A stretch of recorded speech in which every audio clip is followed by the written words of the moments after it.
Il y a quelque chose de fascinant dans le calme d'une pièce ou entre quelqu'un qui n'a rien à prouver. Tu l'as sans doute déjà ressenti, ce moment où une personne entre, ne dit rien, ne fait rien de spectaculaire, mais capte immédiatement l'attention. Ce n'est pas du charisme bruyant, c'est autre chose, c'est du poids, une gravité invisible. Et c'est là, précisément, que se cache le vrai pouvoir. Ce pouvoir ne s'exhibe pas, n'a pas besoin d'éclat ni de grands gestes, il se glisse dans les détails, dans les silences qu'on n'ose pas briser, dans les regards qui s'évitent ou s'imposent sans un mot. Dans un monde saturé de bruit où tout le monde veut hurler plus fort que l'autre, celui qui maîtrise le silence tient la clé. Et ça, Machiavel l'avait déjà compris il y a plus de 500 ans. Il écrivait que la puissance la plus redoutable n'était pas celle qui s'impose, mais celle qui s'insinue. Pour lui, le pouvoir durable est celui qui agit sans qu'on s'en rende compte. Il y a une erreur commune, croire que l'autorité vient de l'agitation. Pourtant, plus quelqu'un crie, plus il montre sa peur, plus il insiste, plus il révèle son doute. Les gestes exagérés, les revendications constantes, ce sont des signaux de faiblesse. En vérité, c'est celui qui reste calme au milieu de la tempête qu'on regarde avec crainte et respect. Un stratège ne s'agite pas. Il scrute, il attend, il analyse. Là où d'autres brûlent leur énergie à réagir au moindre pic, au moindre conflit, lui prend le temps de comprendre ce qui ne se voit pas. La nervosité dans une posture, une hésitation à peine perceptible dans la voix, une fausse assurance dans un sourire trop figé. Et puis, un jour, sans prévenir, il agit. Une phrase, un geste, une décision, mais chaque élément est placé avec la précision d'un chirurgien, pas pour briller, pour gagner. J'ai vu un dirigeant dans une situation de crise se taire pendant 1 heure entière pendant que ses collaborateurs s'empoignaient. Quand il a parlé, il n'a pas élevé la voix, il a simplement posé une question et tout s'est aligné, comme si sa parole remettait les pendules à l'heure. Ce n'était pas de l'autorité imposée, c'était de la maîtrise pure, parce que le silence, bien utilisé, n'est pas un vide, c'est une arme, une lame fine, presque invisible, mais incroyablement tranchante. Quand tu choisis de ne pas répondre, tu ne te retiens pas, tu diriges, tu laisses l'autre s'épuiser dans son propre chaos. Machiavel aurait dit que le silence n'est pas une absence d'action, mais un calcul, une pause maîtrisée qui en dit bien plus que 1000 justifications. Il savait que celui qui reste calme ne subit pas, il prépare. Il faut imaginer une partie d'échecs. Le débutant avance ses pièces comme s'il dansait sur la table, il veut impressionner. Il attaque, il prend des risques et puis il se heurte au maître qui, lui, n'a pas bougé plus de 2 pièces.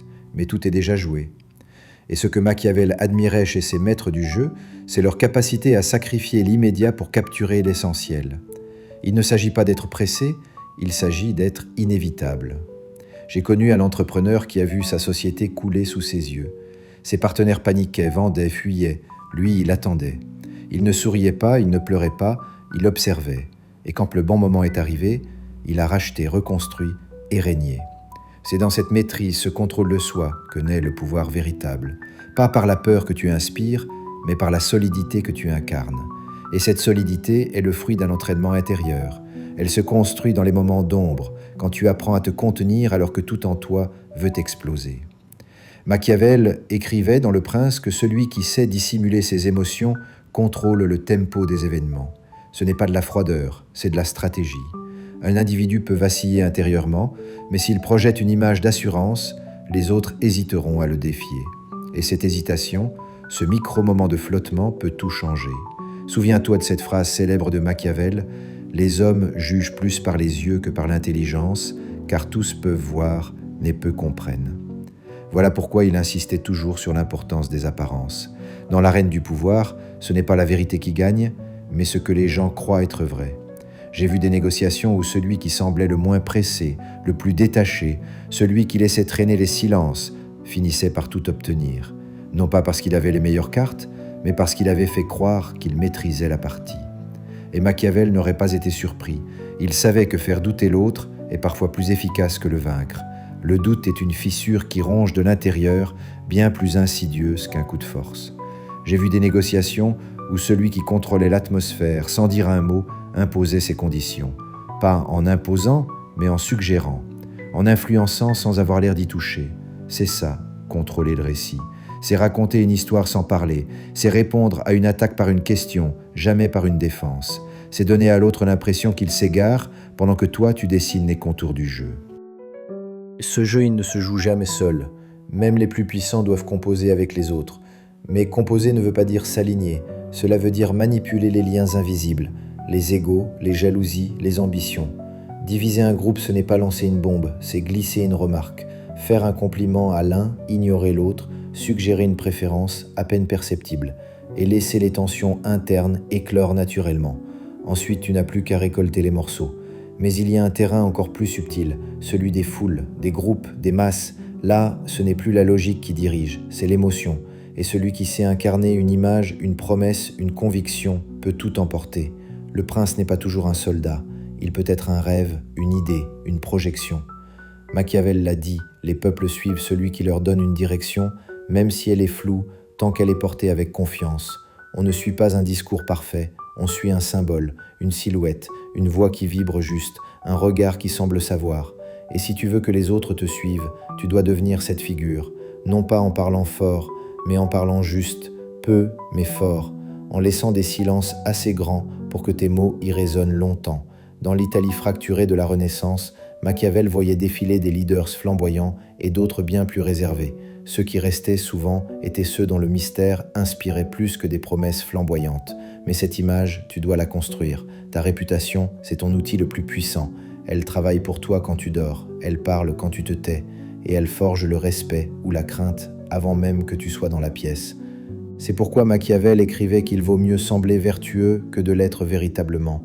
Ce n'est pas du cynisme, c'est une lucidité brutale. Dans le monde réel, ce sont les apparences qui forgent la loyauté ou la trahison. Travaille ton image non pas pour tromper, mais pour diriger les perceptions. Laisse filtrer des bribes de ton efficacité. Fais parler de toi, mais jamais trop. Un pouvoir trop visible attire les flèches. Un pouvoir insaisissable crée le respect. Machiavel aurait adoré notre époque. Les réseaux sociaux sont devenus des cours princières modernes. Chacun y construit un personnage, mais seuls ceux qui maîtrisent les règles invisibles s'y imposent durablement. Mais ce chemin n'est pas gratuit. Ce pouvoir a un prix. Il demande de renoncer à la validation facile. Il exige que tu restes seul dans certaines décisions, que tu portes la solitude de celui qui voit plus loin, plus clair. Machiavel lui-même en a fait les frais. Exilé, soupçonné, incompris, il a payé de sa liberté les vérités qu'il écrivait. Mais jamais il ne s'est excusé. Il savait que le véritable stratège n'attend pas d'être aimé. Il attend d'être efficace. Tu devras accepter de ne pas être compris, de ne pas tout dire, de ne pas tout montrer. Et tu devras surtout apprendre à choisir le moment juste. Celui où tout le monde croit que tu es absent alors que tu es prêt à agir. Ce que Machiavel admirait par-dessus tout, c'était la capacité à frapper au moment exact.